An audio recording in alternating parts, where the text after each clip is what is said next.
Hello everybody, welcome back to my channel. My name is Andy. I hope you're doing really well wherever or whenever in the world that you are. Happy end of March, beginning of April. 'Tis a new month, it's a new season, spring is upon us, so I hope you're all feeling refreshed and energized. Today we're going to be doing a March wrap-up video, and if you've been here for a little while, you know I like to try to gamify these wrap-ups just a little bit to add a little more pizzazz into the video. So today, in honor of March Madness, which if you haven't seen my March Madness book tag video, I'll put it in the cards above or in the description below, but it's a fun old time. For anybody who doesn't know, March Madness is the college basketball tournament that happens every March, where it is a do or die situation. You win or you lose, single elimination. It's really intense to figure out the national championship every year. It is so much fun. People make brackets, so it gets very competitive, and people who both love college basketball and know nothing about college basketball get involved, and it's really fun. So if you haven't watched that video, check it out. But in that spirit, we're also gonna do a kind of bracket style wrap up where I have ranked all of my 16 books that I have finished in March in order of top seed to the lowest seed. And they're gonna go head to head, and we're gonna see who shall reign supreme. Let's begin. Alrighty, we're gonna start with Reign and Ruin versus Then Came You. Reign and Ruin is by J.D. Evans. It's the first book in the Mages of the Wheel series, and I'm obsessed with it. If you're not new here, you'll have already heard it a gazillion times, but if you are new, this is a great series and you should read it. Then Came You is by Lisa Kleypas. I picked this to match a reading roulette selection from my March TBR video. I had to pick a historical romance with a pink cover. This fit the bill. I DNF'd Then Came You. I did not like it. I can tell that it's one of her older published works, and I looked it up and it was like from the early 90s, and like it felt dated, even just in the dialogue. You know, he hates her, but it feels like for no reason, and she's got this secret that feels a little outdated, and so it just wasn't for me. I got about 29%, 30% in, and I DNF'd. So that's obviously the 16 seed versus Reign and Ruin, a kind of reigning champ book. I liked this reread even more than I liked the original read. So the obvious winner here is gonna be Reign and Ruin. Obviously. Next up, we've got The Endless War versus Her New York Minute. The Endless War is the fourth book in Danielle L. Jensen's The Bridge Kingdom series. In The Endless War, you're following Karis and Zara, I think their names are. It's an interesting conclusion. There are some really fun and satisfying reveals or like moments towards the end that just feel so good. So I really liked The Endless War much more than The Inadequate Heir, which we'll get to later. Her New York Minute. So this is Darby Bayham's debut, not debut. No. This is her newest release. Darby Bayham has a series out called The Friendship Chronicles, and each book follows a friend as they either rediscover or discover love. It's really delightful. I think I'm gonna put Her New York Minute edges out The Endless War, mostly because I've already reread The Endless War like 3 or 4 times, while Her New York Minute was new to me, so it was fresh and it was really fun. And I buddy read it with one of my work friends, Brittany, so I think that's gonna edge it out. Next up, we've got Siren and Scion by J.D. Evans versus A Shadow Crown by Melissa Blair. Siren and Scion is the third book in the Mages of the Wheel series, and A Shadow Crown is the second book in the Halfling saga. This is tricky because these are not coming up in chronological order. I didn't really think that through. Anyway, so in Siren and Scion, you're following 2 separate characters whose names I cannot seem to remember in this moment. That's fine. But essentially, you're following the main female lead. She is the Hara of water, meaning she's like super powerful with her water magic, hence Siren in the title. and Scion. She kind of meets a lowly scumbag in another kingdom because she's on a mission for the Sultana. So she meets this guy and he's kind of a gambler and a real schmuck. And when you first meet him, that's what you think. And then you kind of discover that he is sort of like a Robin Hood figure and he's working really hard to help these kind of enslaved peoples in this kingdom that they're in escape. And so they kind of find themselves in a partnership because they're working towards similar goals and they're kind of using each other to help meet each other's goals. And it's really fun. I loved it. I love that in this book especially, you get, the world expands quite a bit. You get to go into this neighboring kingdom that you've heard a lot about in the first two books. So I loved it. And I loved it even more the second time I read it. A Shadow and Crown is the second book in the Halfling Saga where you're following Kira. And I'm gonna be honest, when it comes to sequels, both of which of these are rereads, I enjoyed Siren and Scion infinitely more than I enjoyed my reread of A Shadow Crown. The Halfling Saga really let me down kind of as a whole. I reread the first two books because the third book came out in February. There's a lot of repetition throughout these books, kind of in themes and characterizations. And a lot of the character arcs don't feel like they have quite the growth and the nuance in a way that feels interesting to me. It didn't feel as compelling upon a second reread. So I found myself pretty underwhelmed. So yeah, I think honestly in a landslide, Siren and Scion takes the win. Next up, The Road of Bones versus the Mean Girl fanfiction that I read. The Road of Bones is by Demi Winters, I think. And it's a Viking-inspired story where you've got this girl who kind of has this hidden magic and it's multi-POV. Along the way, you're also following the POVs from an assassin and a group of mercenaries.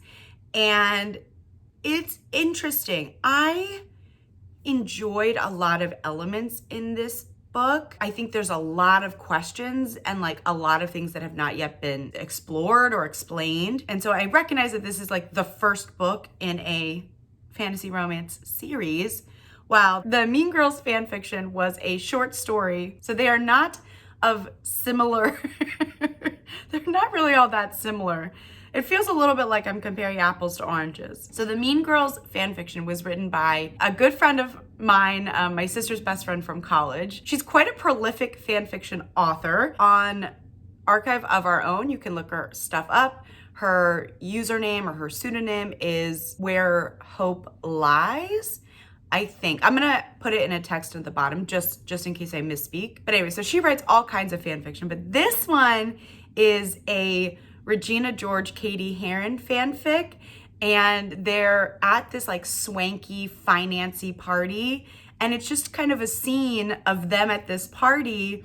Regina's like off doing her networking things, and Katie is chatting with a friend. This is a sapphic fanfic, if it wasn't obvious. And it was delightful. I felt so immersed in this story. I felt like I was like watching a scene from a movie in my mind. It was so well written. It was so funny and just really engaging. I had more fun reading the fanfic than I did The Road of Bones, because I did struggle with a little bit of the pacing with The Road of Bones. You know what? Curveball. I know this is a higher seed, but this is sort of a underdog in this race, I think. I'm gonna go for the Mean Girls fanfic. It was so fun. All right, next we've got Storm and Shield. This is the second book in the Mages of the Wheel series by J.D. Evans. You're following Bashir is the guy, and this is the girl's name. She is a kind of spy with some secret abilities, and he is the head of the guard, and she gives him quite a run for his money early on in the book. And kind of as the story goes on, they get to know each other. There's a lot of tension, a lot of push and pull. Meanwhile, all this other political scheming is going on around them. It's really fun. It's really engaging. It's really fast paced, and I'm obsessed. And I liked it even more the second, like this was a reread. I liked it even more than I did the first time, and I really enjoyed it the first go around. So loved Storm and Shield. Okay, this is an obvious, this is an obvious winner.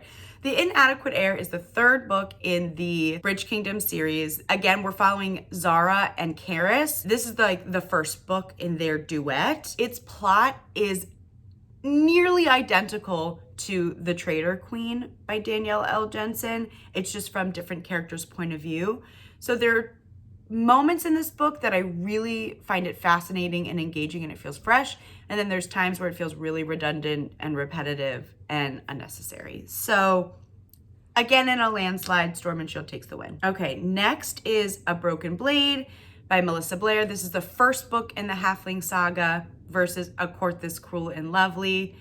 I've already forgotten the author of that book because I just finished it literally this morning. A Broken Blade, you're following Kira. She is a sort of enslaved assassin hired by the king, and she's sent on a quest to go find this shadow figure, and and kind of course along the way she meets different people. She realizes that things aren't all that they seem, and the series kind of expands from there. I liked this first installment a lot. I liked it more the first time I read it than I did during this reread. Kira's an interesting character. She's definitely flawed. She can be hard to root for at times. She does a lot of self-sabotage as she's like dealing with her own trauma and her own pain and a lot of unhealed wounds. So yeah, it creates a lot of feelings in the reader. A Court This Cruel and Lovely, you're following, I love that I've just finished this book and I'm already like, what is the plot of this book? You're following this girl and she is a hybrid because she is part fae, part human. At the beginning of the book, the police force find her and she has to flee very unexpectedly. And along the way, she meets this band of mercenaries and she ends up asking for their help, but of course they say no. So they leave her. And so she's off to fend for herself. But of course their paths cross more than once.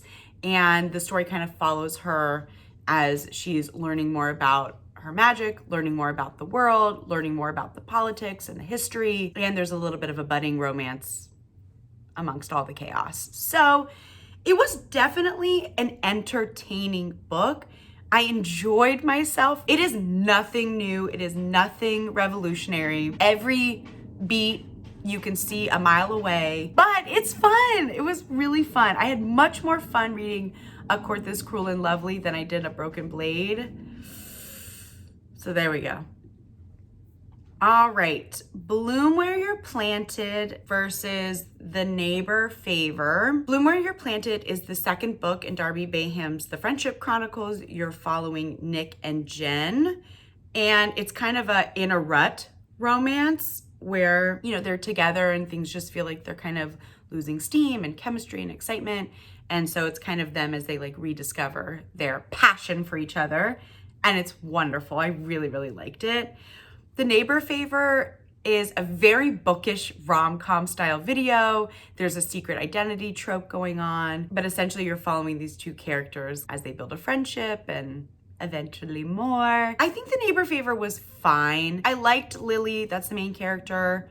I liked Nick, he was fine. I liked their romance. Their banter, their dialogue feels a little bit stiff, like a little bit AI generated at times, like not so smooth and authentic and kind of organic. They both are kind of in the book world, and so there's a lot of references to various sci-fi fantasy series like in real life. It's a little heavy-handed. Like I was kind of like, I get it. We like fantasy series. Like I get it. It was fine. It was cute. We read The Neighbor Favor for my book club at work, and most people gave it like a 3.5. Like it was cute, but it wasn't anything special. So I think the winner here is gonna go to Bloom Where You're Planted. All right, next is A Vicious Game versus This Could Be Us. I forgot to pull it up. This is like landslide victory, blowout, no contest. A Vicious Game was the third book in the Halfling saga, and it was so disappointing. I have a little bit of a spoilery rant on Goodreads, so if you're interested, go ahead and read that. But I was just really disappointed with the trajectory of the story. I was frustrated by Kira's arc. It felt really repetitive. She struggles with substance use and addiction, and it sort of just feels like some of the struggles from the earlier books were just kind of copied and pasted into this. I was really needing there to be a little more nuance in the execution around that, or like for Melissa Blair to highlight something different about relapse and addiction than she's already shown us. I just feel like it was a real missed opportunity, and it really put me off. And there's like plot things that really confused me. When I was rereading A Broken Blade, I wrote in my notes, like as I was reading, I was like, doesn't this big plot point thing happen in this series, question mark? And it didn't happen in the first book, and it didn't happen in the second book. So then I was like, oh, I guess maybe I was thinking of a different series, only for that plot reveal twist to happen in the third book. So I can't tell if it was like so obvious that like everyone and their mom is gonna see it from 100 miles away, or if it just, I don't know, it just felt kind of old. I don't know. I was really disappointed with it. And I really liked that. I really liked the series the first go about. My reread was a little underwhelming, but I still found things really interesting. Like there's a lot of really wonderful side characters, and there's a lot of found family element that I really like in the series. But yeah, this third installment was really a bummer. That was a long-winded rant before getting to the creme de la creme.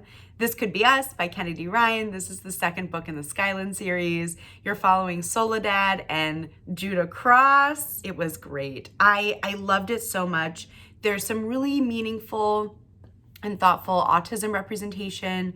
One of the characters, their children have autism, they're autistic. I can tell a lot of care went into that representation, and it's done with a lot of kindness and compassion and understanding. And her author's note kind of speaks to that a little bit more. The relationship between Judah and Soledad is really fascinating. The book kind of starts with a bang where you're learning about Soledad's kind of failing marriage, and you learn quickly like where Judah fits into that mess. It's just so good. I loved their relationship. I loved their dynamic. I loved the journey that Sol goes on to like find herself and figure out who she is on her own. Like there's this real self-discovery element in this book that I loved. It was just fantastic. I didn't like it quite as much as Before I Let Go. Like that was a 5-star possible all-time fave. This Could Be Us was like a 4.5, maybe 4.75. It wasn't perfect, but it was so dang close. But for obvious reasons, it beats out A Vicious Game. All right, we're in the quarterfinals. Now that I've gone through all the plots and premises and my general thoughts, hopefully this part goes a little bit smoother, a little bit more quickly. Quarterfinals number 1, we've got Rain and Ruin versus Her New York Minute.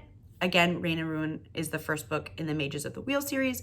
Her New York Minute is by Darby Bayham. These are very different books. By the time this is going up, I would have already participated, but I haven't participated in it yet. On Wednesday, April 3rd, I joined Darby Bayham and a couple other friends to do kind of a book club style chat about this new release. If you want to watch it, I think it'll be on Darby Bayham's Her Reels. So go ahead, check out her Instagram. I'll link her information in the description box down below. I love Darby. It was a delight. Darby, if you're watching, I adore you. I love this series. I love Liv's story. And so Rain and Ruin winning doesn't take away from any of that. All right. Siren and Scion, the second book in the Mages of the Wheel series by J.D. Evans versus the Mean Girls fan fiction written by my friend, whose name I will not say, but you can look up her stuff on Archive of Our Own. I think I'm gonna put the Mean Girls fanfic. It was so fun. For that reason alone. All right, Storm and Shield versus A Court This Cruel and Lovely. This might be our first upset. I think I'm gonna pick A Court This Cruel and Lovely. 1, so that Mages of the Wheel doesn't like sweep the tournament, because that's boring. 2, I had a lot of fun reading this, and I did immediately download the next book from Hoopla. I think if you are looking for a light, kind of predictable, like low brain energy fantasy romance, this is a really good one to pick up. If you're looking for a more thought-provoking, kind of dense, epic story, then you can pick up Mages of the Wheel. But for this tournament, I think it's gonna be a little bit of an upset. There we go. Oh geez. Bloom Where You're Planted versus This Could Be Us. This Could Be Us was one of my favorite books, if not my favorite book from this month. This was certainly my favorite new to me book. I think that's gotta be the winner. You know what though? There are a lot of similarities in these books. I think that journey of self-discovery that Soul goes through in This Could Be Us, Jen goes through something similar in Bloom Where You're Planted, where she's sort of feeling lost and she finds herself comparing herself to everybody else. And she really has to figure out, like, what does she want to do with her life? And so if that appeals to you and you've not read Bloom Where You're Planted, I highly recommend it. It was great. In this cutthroat bracket battle royale though, This Could Be Us wins. All right, here we go, semifinals. Ooh, The Rain and Ruin by J.D. Evans versus the Mean Girls fanfic. These couldn't be more different. Ooh, this is hard because, again, Rain and Ruin is like a intense, very politically driven fantasy story with interesting magic, fascinating characters and world building, and like a romance, a slow burn romance that I love, like deeply love. And the Mean Girls fan fiction put me in the best mood.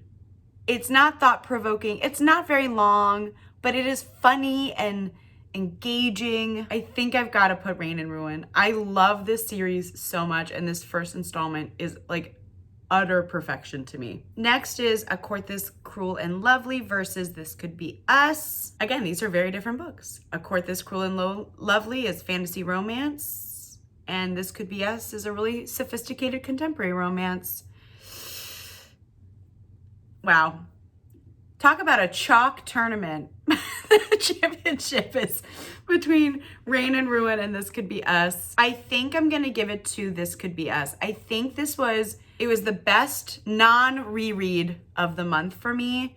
I'm obsessed with Kennedy Ryan as an author. I love the Skyland series in particular. Both Before I Let Go and This Could Be Us are fantastic. I legit cannot wait for the third book to come out.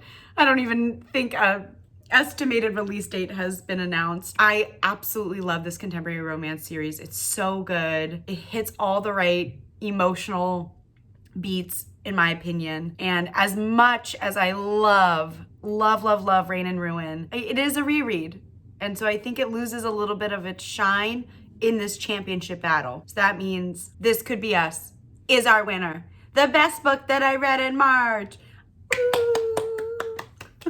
Anyways, well, that's my wrap up. Let me know if you like this style where I'm making things competitive between the books. If you like gamifying wrap ups, if you have any ideas, I'd love to hear them. We'll see what I decide to do in April. I don't know. That's all I got for you guys today. Thank you so much for watching. If you made it to the end, go ahead and leave a basketball emoji or a trophy emoji. That'll let me know you made it to the end. If you'd like to support my channel, please like, subscribe, click all the buttons at the notification bell.